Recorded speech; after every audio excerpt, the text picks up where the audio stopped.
नमस्कार, आप देख रहे हैं भारत की बात। मैं आपके साथ शोभना यादव। अपनी गर्लफ्रेंड श्रद्धा वालकर की बेरहमी से हत्या करने और उसके 35 टुकड़े करने वाले आफताब के वहशीपन से देश भर में हर कोई हैरान है। जरा सोचिए, इस दर्दनाक हत्याकांड के बाद जो लड़की आफताब की गर्लफ्रेंड बनी, वो ये सच्चाई जानने के बाद किस खौफ में जी रही होगी। आज एबीपी न्यूज पर हम आपको आफताब के उस पहलू के बारे में बताने जा रहे हैं जो आफताब की इस हाफ गर्लफ्रेंड ने दिल्ली पुलिस को बताया है। देखिए हमारी एक्सक्लूसिव रिपोर्ट। कौन है आफताब की डॉक्टर गर्लफ्रेंड? श्रद्धा की हत्या के बाद क्यों बनी गर्लफ्रेंड? 15-20 लड़कियों के संपर्क में क्यों था आफताब? आफताब की डॉक्टर गर्लफ्रेंड का बड़ा खुलासा। दिल्ली पुलिस को श्रद्धा मर्डर केस की जांच में बम्बल ऐप के जरिए एक ऐसी लड़की के बारे में जानकारी मिली है जो श्रद्धा की हत्या के 12 दिन बाद यानी 30 मई को आफताब के संपर्क में बम्बल ऐप के जरिए आई थी। ये लड़की पेशे से साइकेट्रिस्ट है। जब पुलिस को पता चला कि ये लड़की कत्ल के बाद से आफताब के संपर्क में थी तो इसे पुलिस ने पूछताछ की। आफताब की इस दोस्त ने पुलिस को बताया कि आफताब के बर्ताव से कभी ऐसा नहीं लगा कि उसकी मन स्थिति खराब है। पूछताछ में इस डॉक्टर गर्लफ्रेंड ने खुलासा किया है कि आफताब से उसकी बातचीत मई महीने में बम्बल ऐप के जरिए शुरू हुई। पहली बार वो आफताब के फ्लैट पर 12 अक्टूबर को गई थी। आफताब ने इसे अपने छतरपुर के फ्लैट पर बुलाया था। दोनों ने साथ में फ्लैट पर वक्त बिताया। लड़की के मुताबिक आफताब का स्वभाव उसे बिल्कुल नॉर्मल लगा और बहुत ज्यादा देखभाल वाला था। आफताब के पास कई तरह के परफ्यूम का कलेक्शन रहता था। वो अक्सर उसे परफ्यूम भी गिफ्ट दिया करता था। लड़की के मुताबिक आफताब बहुत ज्यादा सिगरेट पीता था और सिगरेट बनाता भी था। वो जल्द सिगरेट छोड़ देने की बात भी करता था और बहुत खुश रहता था। वो अक्टूबर महीने में 2 बार आफताब के फ्लैट पर गई थी। पुलिस को दिए गए बयान में आफताब की डॉक्टर गर्लफ्रेंड ने बताया कि जब वो अक्टूबर के महीने में आफताब के फ्लैट पर गई थी तब उसे श्रद्धा की हत्या या घर में रखे बॉडी पार्ट्स के बारे में कोई भी जानकारी नहीं थी। इतना ही नहीं, आफताब उसे डरा सहमा भी नजर नहीं आया, बल्कि आफताब उसे अपने मुंबई के घर के बारे में बताता था और जब वो सितंबर में मुंबई गया था उसके बारे में भी उसने बताया था। आफताब की दोस्त ने पुलिस को बताया कि आफताब अलग अलग तरह के खाने का बहुत शौकीन था। वो अक्सर घर पर अलग अलग रेस्टोरेंट से नॉनवेज आइटम मंगवाता था। वो रेस्टोरेंट में शेफ किस तरह से खाने को डेकोरेट करते हैं इस बारे में अपने शौक को भी बताता था। आफताब ने अपनी इस दोस्त को एक फैंसी अंगूठी भी गिफ्ट की थी जो सोने की नहीं थी बल्कि आर्टिफिशियल थी। यह अंगूठी आफताब ने 12 अक्टूबर को गिफ्ट के तौर पर दी थी। यह अंगूठी श्रद्धा की थी। पुलिस ने जब आफताब की इस डॉक्टर दोस्त को बताया कि श्रद्धा का कत्ल आफताब ने इसी फ्लैट में किया है और साथ ही साथ कई महीने तक उसके बॉडी पार्ट्स इसी फ्लैट में कभी फ्रिज में तो कभी दोस्तों से छुपाने के लिए अलमारी में रखे, ये सब सुनकर उसकी वो डॉक्टर दोस्त बेहद घबराई हुई है। आफताब की इस दोस्त ने पुलिस को बताया कि जिस तरह से आफताब इसकी देखभाल और चिंता करता था, इसे देखकर कभी नहीं लगा कि आफताब इतने वहशी तरीके से किसी की जान ले सकता है। पुलिस के सूत्रों के मुताबिक आफताब की इस महिला दोस्त का हत्या में किसी भी तरह का कोई रोल सामने नहीं आया है, बल्कि पुलिस इसे विक्टिम के तौर पर लेकर चल रही है। पुलिस के सूत्रों की माने तो जब से इस महिला दोस्त ने इस केस के बारे में सुना है वो शॉक में है। यही वजह है कि पुलिस ने एक मनोचिकित्सक से भी इस महिला मित्र को कंसल्ट करवाया है। तो भारत की बात में आगे बढ़ेंगे और अगली खबर सियासी खबर। दिल्ली में राजनीतिक दल वोटर्स का मिजाज पढ़ने की पूरी कोशिश में जुटे हैं। मामला एमसीडी चुनाव का है। बीजेपी हो या आम आदमी पार्टी, दोनों ही अपना एक भी दांव खाली जाने देना नहीं चाहती और एक तरफ विकास वाले वादों की झड़ी लगाई जा रही है राजनीतिक दलों के द्वारा, तो दूसरी तरफ विरोधी खेमे की कमियों को बेनकाब किया जा रहा है। इस कड़ी में ही आम आदमी पार्टी के एक उम्मीदवार का तमंचे पे डिस्को करते वीडियो वायरल हो गया।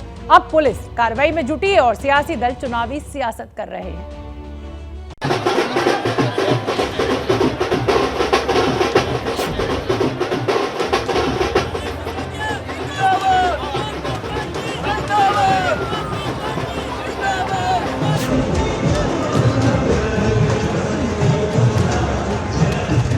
एमसीडी का चुनाव दिल्ली की राजनीति का नया रण क्षेत्र बन चुका है।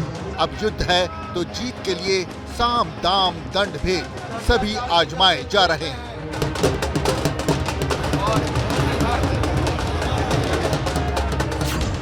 और दावे तो इतने बड़े बड़े हो रहे हैं कि उनको जमीन पर उतार दिया गया तो जन्नत उतर आएगी। जो आरडब्ल्यू का इलाका है उसका नेता आरडब्ल्यू को माना जाएगा, आरडब्ल्यू को मिनी पार्षद का स्टेटस दिया जाएगा। जो रेगुलराइजेशन ऑफ अनऑथराइज्ड कॉलोनीज है, इसमें करीब हमारे 50 लाख नागरिकों को बेनिफिट मिलेगा। शीला दीक्षित घरेलू मजदूर कल्याण योजना ये हम शुरू करेंगे एमसीडी में। कांग्रेस पार्टी का जब मेयर बनेगा, ये मैं आपसे कहना चाहता हूं। हर चुनाव में ऐसे बड़े बड़े वादे किए जाते हैं, लेकिन वादों से ही नेताओं का मन नहीं भरता।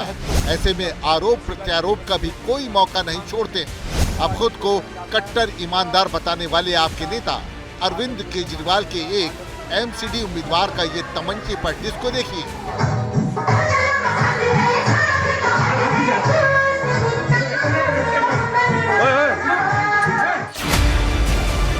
ये वीडियो दिल्ली में स्वरूप नगर से आपके उम्मीदवार जोगेंद्र सिंह बंटी का है।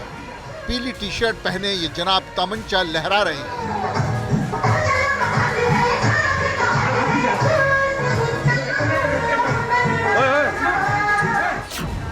सोशल मीडिया पर ये वीडियो वायरल हुआ तो दिल्ली पुलिस ने मामला दर्ज करके कार्रवाई शुरू कर दी।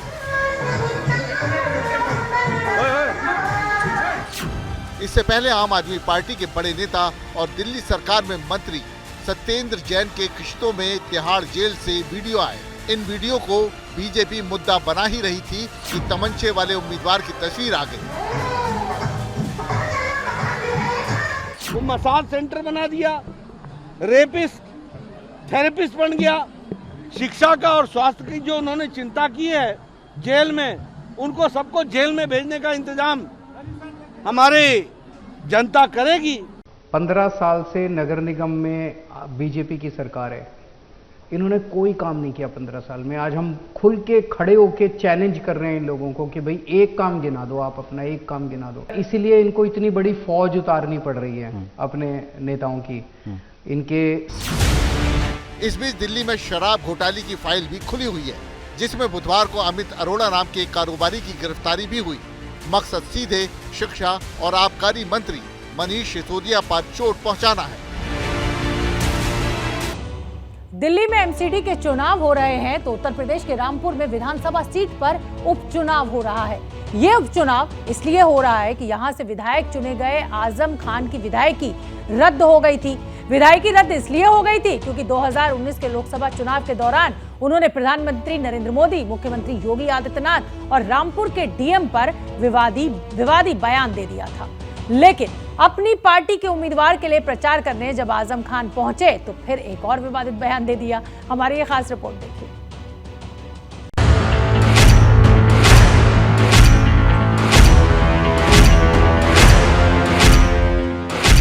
अपनी बदजुबानी से ही विधायकी गंवाने वाले आजम खान शायद अब भी होश में नहीं है। उनकी जुबान से वो मर्यादा की लक्ष्मण रेखा को पोंछ डालना चाहते हैं। रामपुर से उनकी विधायकी गई, उनके खासम खास को समाजवादी पार्टी ने टिकट दी तो प्रचार में आजम खान उतरे, लेकिन वहाँ जो कुछ कहा वो जन की स्वाभाविक प्रक्रिया पर उछाली गई एक गाली सरीखा है। जो आज तुम्हारे और हमारे साथ हुआ है, 4 सरकारों में अगर मैंने ऐसा किया होता तो बच्चों तुम्हारी मुस्कुराहटों की कसम खाकर कहता हूं, बच्चा मां के पेट से पैदा होने से पहले ये पूछता कि पूछ लो आजम खान से बाहर निकलना भी है या नहीं।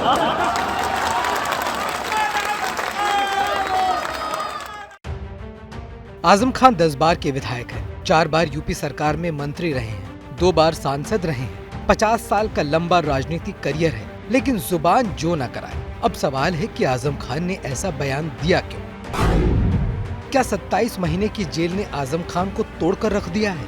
क्या ऐसे बयान को वो अपने उम्मीदवार की जीत की गारंटी समझते हैं? क्या वो इशारों में धमका रहे हैं कि कभी उनकी सरकार बनी तो वो क्या कर सकते हैं? क्या वो मुख्यमंत्री योगी आदित्यनाथ पर हमला कर रहे हैं कि योगी सरकार बदले की कार्रवाई करती है?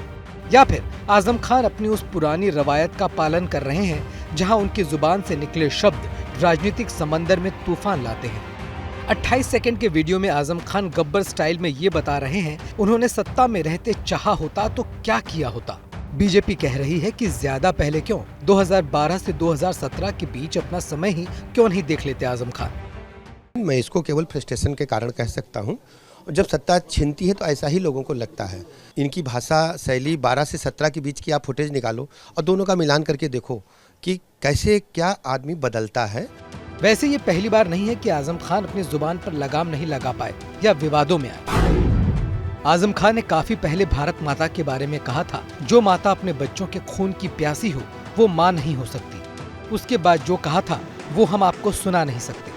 2013 में बयान दिया था कि करगिल की पहाड़ियों पर फतह करने वाली सेना के जवान हिंदू नहीं बल्कि मुस्लिम थे। 2013 में आजम खान पर आरोप लगा कि दंगों में एक समुदाय के लोगों को गिरफ्तार न करने का दबाव बनाया था। 2014 में गृह मंत्री अमित शाह को दफा 302 का अपराधी और गुंडा नंबर 1 कहा था। आजम खान अपनी भैंसों की चोरी के कारण भी चर्चा में रहे। पिछले लोकसभा चुनाव के दौरान आजम खान पर पीएम मोदी, सीएम योगी और रामपुर के तत्कालीन डीएम पर आपत्तिजनक और भड़काऊ टिप्पणियां करने का आरोप लगा था, जिसमें उनकी विधायकी भी गई। लेकिन आजम खान की जुबान कई बार जहर उगलती है तो कई बार भाषा की मर्यादा को निगल जाती है। क्या कांग्रेस के बुजुर्ग नेता भारत जोड़ो यात्रा से थक रहे हैं? मध्य प्रदेश के पूर्व मुख्यमंत्री कमलनाथ ने इंदौर में कथावाचक प्रदीप मिश्रा के सामने थकान की बात की थी। ये वीडियो काफी वायरल हो रहा है। कमलनाथ की इस हल्के अंदाज में कही गई बात पर विपक्षी पार्टियां काफी चुटकियां ले रही हैं, खासकर राहुल गांधी। विश्वास है जन जन में मन की आस है, अब तोड़ ना सके कोई हमें। मध्य प्रदेश के पूर्व मुख्यमंत्री कमलनाथ इन दिनों राहुल गांधी के साथ मध्य प्रदेश में भारत जोड़ो यात्रा कर रहे हैं। अब तक सैकड़ों किलोमीटर पैदल चल चुके हैं। जब उनकी यात्रा इंदौर पहुंची तो वो कथावाचक प्रदीप मिश्रा से मिलने पहुंचे। कमलनाथ ने प्रदीप मिश्रा से बातचीत के दौरान बताया कि राहुल गांधी ने शर्त रखी थी कि मध्य प्रदेश से भारत जोड़ो यात्रा तभी गुजरेगी जब रोज कम से कम 24 किलोमीटर पैदल चलेंगे। इस वीडियो में कमलनाथ उसी पैदल यात्रा से हो रही थकान का जिक्र कर रहे हैं। हम तो 7 दिन से मर रहे हैं। शाम को सुबह 6 बजे 2 प्रिंसिपल था। एक है कि 24 किलोमीटर से कम मैं नहीं चल सकता। ये प्रोग्राम में आना चाहिए। तब मैं महाकाल जाऊंगा, कैंटिया, मामा और ये 3 जोड़ देना और 24 किलोमीटर पर तो इस सिद्धांत पर आप चलो। कमलनाथ का ये वीडियो अब वायरल हो गया है। वीडियो वायरल होने के बाद बीजेपी के नेता इस बात को बड़ा मुद्दा बना रहे हैं, जबकि कांग्रेस नेता इसे मजाक की बात कह रहे हैं। इससे उनका धार्मिक और जनजाति के प्रति जो पाखंड है वो भी स्पष्ट आपकी जुबानी हो रहा है। मैं राहुल गांधी जी से भी प्रार्थना करूंगा कि जो लोग शारीरिक रूप से अगर अस्वस्थ हैं तो उनको ऐसे जबरदस्ती न चलाएं कि उनको मरने तक की बात करनी पड़े। उनका इंदौर में एक बयान आया वो, लेकिन आप तो ऐसा है वो और तेजी से दौड़ने लगे। अब आपको थकान नहीं हो रही? जी ना उनको हुई ना मुझे हुई। राहुल गांधी अब तक 2000 किलोमीटर से ज्यादा की पैदल यात्रा कर चुके हैं। उनका कहना है कि इतनी यात्रा करने के बावजूद उन्हें थकान नहीं हुई है। इस समय एक बड़ी खबर आ रही है जम्मू कश्मीर से। ये बड़ी खबर जहां नौकरी भर्ती घोटाले के आरोप में Jammu Kashmir service selection board से जुड़े 20 आरोपियों के ठिकानों पर छापेमारी चल रही है। सीबीआई की टीम 14 ठिकानों पर छापे मार रही है। जम्मू साभा सेक्टर के अलावा कई अलग अलग लोकेशंस पर सीबीआई की टीम मौजूद है।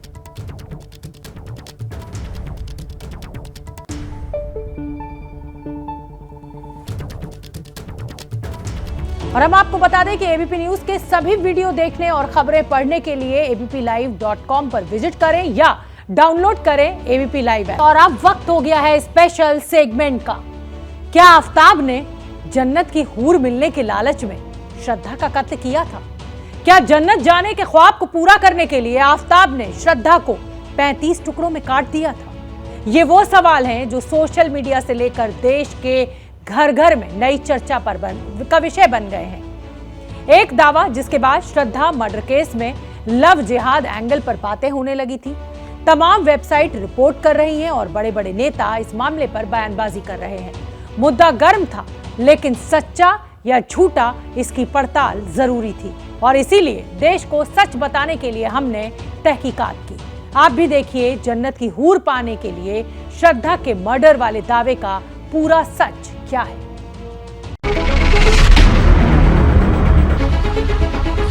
लव जिहाद का जो एक जहर फैल रहा है हमारे समाज में, और लव जिहाद हमारे लिए एक देश के लिए कलंक है।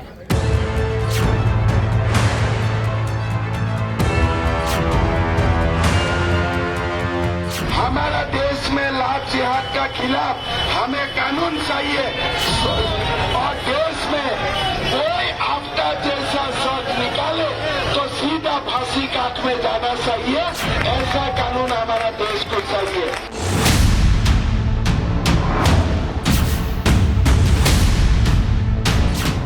ये एक व्यक्ति नहीं है, आफ्ताब मानसिकता है। बेटियों के खिलाफ हो रहे एक जिहाद की मानसिकता है।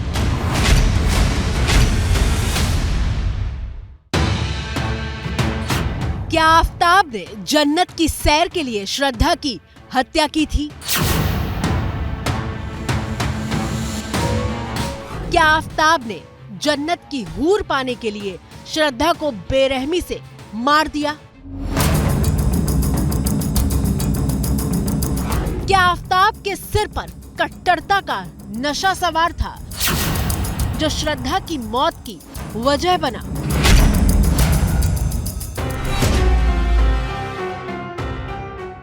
ये हजारों श्रद्धा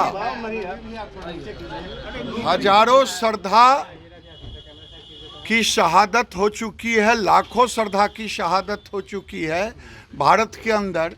ये एक षड्यंत्र के रूप में देश के अंदर ये चल रहा है।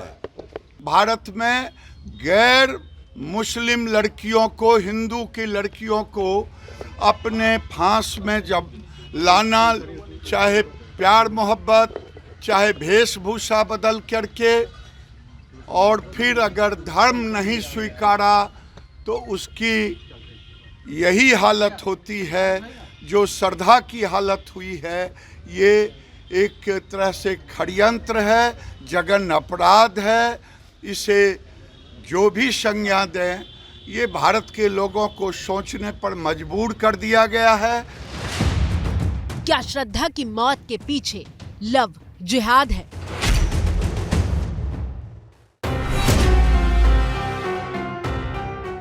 ऐसे तमाम सवाल सोशल मीडिया से लेकर हिंदुस्तान के कोने कोने में तैरने लगे हैं। इन सवालों की शुरुआत एक दावे के साथ हुई। देश के एक नामी अखबार ने खबर छापी। खबर क्या थी वो देखिए। फांसी भी मिली तो अफसोस नहीं, जन्नत में मिलेगी हूर। आफ्ताब ने दिया चौंकाने वाला बयान। इस खबर में दावा किया गया कि आफ्ताब साजिश के तहत हिंदू लड़कियों को जाल में फंसा रहा था और वो श्रद्धा के अलावा दूसरी हिंदू लड़कियों के संपर्क में था। दरअसल अखबार ने ये दावा पॉलीग्राफ टेस्ट का नाम लेकर किया था और फिर ये दावा सिर्फ एक अखबार तक सिमटा नहीं रहा। एक के बाद एक कुछ चैनलों की वेबसाइट से लेकर नेता तक बयान देने लगे। बीजेपी नेता कपिल मिश्रा ने अखबार की खबर को कोट करते हुए ट्वीट किया, आफ्ताब ने पॉलीग्राफ टेस्ट में कहा कि श्रद्धा की हत्या करने के कारण उसे जन्नत मिलेगी। इसका मतलब साफ है कि श्रद्धा की हत्या एक जिहादी आतंकी घटना है। एबीपी न्यूज संवाददाता ज्ञानेंद्र तिवारी ने एबीपी न्यूज के शो ऑटो राजा में कपिल मिश्रा से जब श्रद्धा मर्डर पर सवाल किया तो भी कपिल मिश्रा ने हत्या के पीछे जिहादी मानसिकता को जिम्मेदार ठहराया था।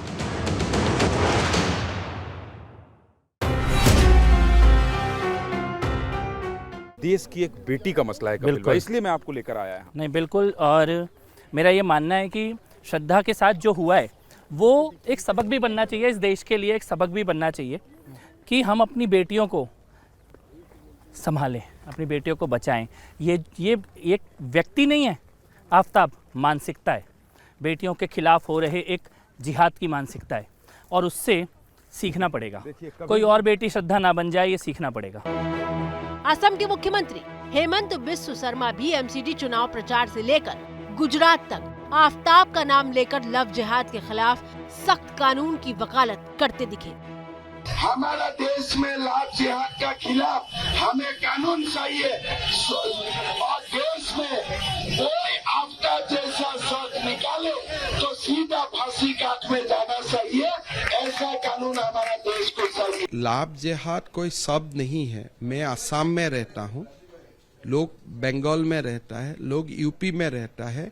लव जिहाद एक हकीकत है, उसको कोई शब्द का साथ तुलना मत कीजिए। आज भी मैंने सुबह सुबह आया, बिहार से एक वीडियो देख के आया, तो लव जिहाद इज ए इशू और आप उसको कोई शब्द का साथ तुलना मत कीजिए। बहुत बड़ा मुद्दा है, देश का बेटी का मुद्दा है।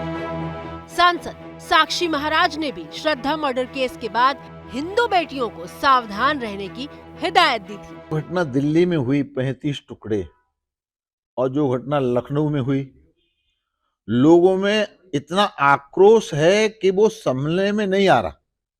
लड़कियों से, बहनों से, बेटियों से आग्रह करूंगा कि इनसे सीख लें और सावधानी बरतने का प्रयास करें। हिंदू धर्म वो धर्म है जहां 7 जन्म के रिश्ते जुड़ते हैं, लेकिन ये एक ऐसा प्रेम कोई फेंक देता है, कोई 35 टुकड़े कर देता है, कोई 36 टुकड़े की बात करता है। लेकिन यहाँ सवाल ये है कि क्या वाकई श्रद्धा की मौत के पीछे लव जिहाद वाला एंगल है? क्या आफ्ताब ने पॉलीग्राफ टेस्ट में वाकई जन्नत की हूर के मर्डर की बात कबूली थी? आफ्ताब की कट्टर मानसिकता वाले दावे का सच क्या है? इन तमाम सवालों की जवाब के लिए हमने पड़ताल शुरू की।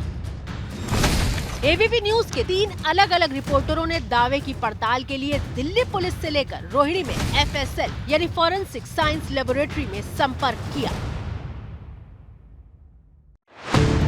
एफएसएल से संपर्क इसलिए क्योंकि जन्नत की हूर वाला दावा पॉलीग्राफ टेस्ट को लेकर किया जा रहा है और रोहिणी की एफएसएल लैब में ही आफ्ताब का पॉलीग्राफ टेस्ट हुआ है। 5 दिन तक पॉलीग्राफ टेस्ट चला और इन 5 दिनों में कुल 30 घंटों तक आफ्ताब से सवाल जवाब हुए। हम आपको आफ्ताब से पॉलीग्राफ टेस्ट में पूछे गए कुछ सवाल जवाब दिखाने जा रहे हैं। आफ्ताब से सवाल हुआ, क्या आपने श्रद्धा की हत्या की? आफ्ताब ने जवाब दिया, हाँ। पॉलीग्राफ टेस्ट में आफ्ताब से दूसरा सवाल हुआ कि क्या 18 मई को श्रद्धा की हत्या की? आफ्ताब ने जवाब दिया, हाँ। तीसरा सवाल पूछा गया कि क्या तुमने बॉडी पार्ट्स को जंगल में फेंका? आफ्ताब ने जवाब दिया, हाँ। चौथा सवाल था कि क्या तुमने पहले से ही श्रद्धा को मारने की प्लानिंग की थी? इस बार भी आफ्ताब का जवाब था, हाँ।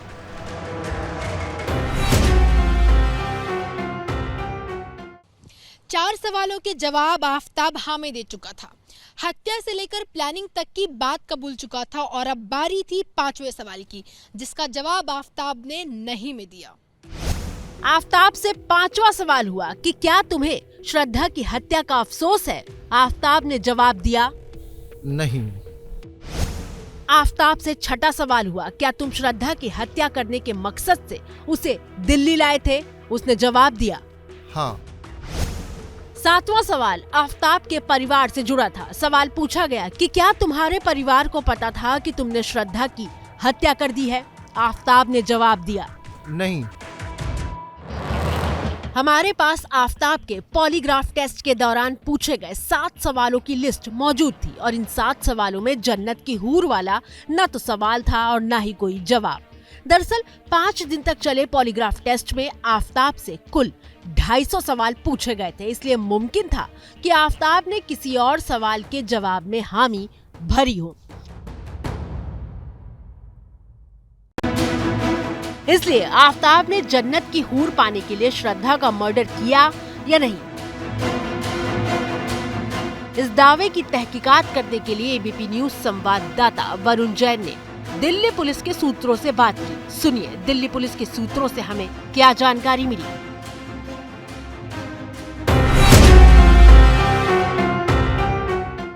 इस मामले की पड़ताल के दौरान जब हमने इस केस से जुड़े कई अधिकारियों से बात की तो उन्होंने बताया कि आफताब एक मॉडर्न जमाने का लड़का है जो फर्राटेदार इंग्लिश बोलता है।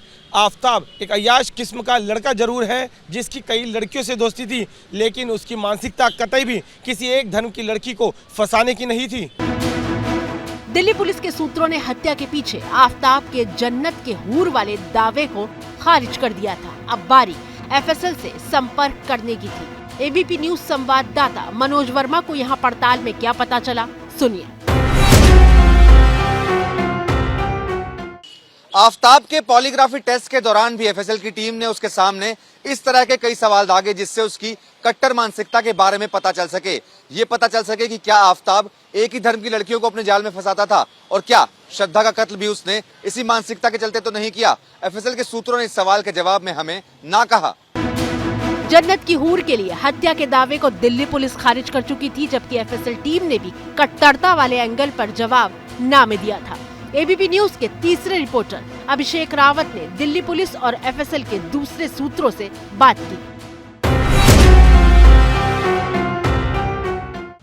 हमारी पड़ताल में सूत्रों ने ये बताया कि आफताब ने श्रद्धा की हत्या की बात कबूली है, उसके शव के टुकड़े करने की बात भी मानी है, लेकिन पॉलीग्राफ टेस्ट या पूछताछ में आफताब ने 72 हूरों मिलने जैसी या फिर जन्नत मिलने जैसी कोई बात नहीं बताई है। इसलिए सोशल मीडिया पर चल रहा ये दावा पूरी तरीके से गलत है कि आफताब ने श्रद्धा की हत्या 72 हूरों के मिलने या फिर जन्नत नसीब होने जैसे किसी दावे के लिए किया हो।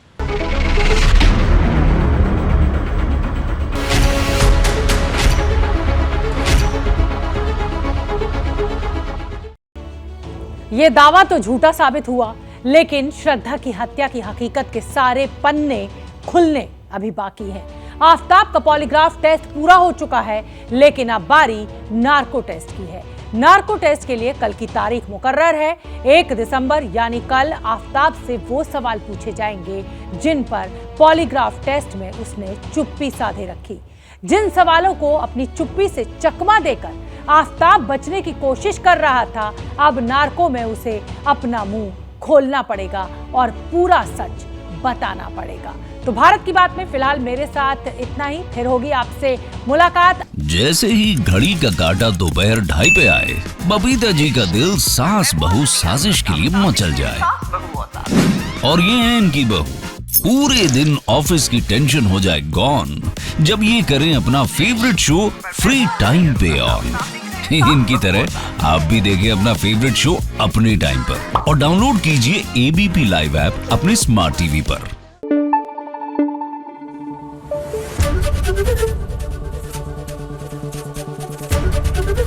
एबीपी न्यूज आपको रखे आगे।